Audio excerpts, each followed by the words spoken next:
ఒక స్టూడెంట్ ప్రతిరోజు తన లంచ్ టైంలో తన బాక్స్ లోని భోజనాన్ని ఒక్క మెతుకు కూడా మిగిల్చకుండా తినేవాడు. అది చూసి తన స్నేహితులు అతన్ని వెక్కిరించేవారు. ఒకసారి ఒక స్నేహితుడు అతనిని అడుగుతాడు, నువ్వు ప్రతిరోజు ఒక మెతుకు కూడా మిగిల్చకుండా తింటున్నావెందుకు? మీ ఇంట్లో అంతా ఆకలితో చచ్చిపోతున్నారా? ఆ ప్రశ్నకు అతను ఇలా జవాబిస్తాడు, లేదు, మా ఇంట్లో తినటానికి ఎటువంటి లోటు లేదు, కానీ నేనిలా చేయటం వెనుక 3 కారణాలున్నాయి.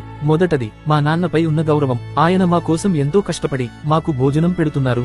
రెండవ కారణం, నా తల్లి. ఆమె ప్రతిరోజు పొద్దున్నే లేచి ఎంతో ప్రేమతో మా కోసం అన్నం వండుతుంది.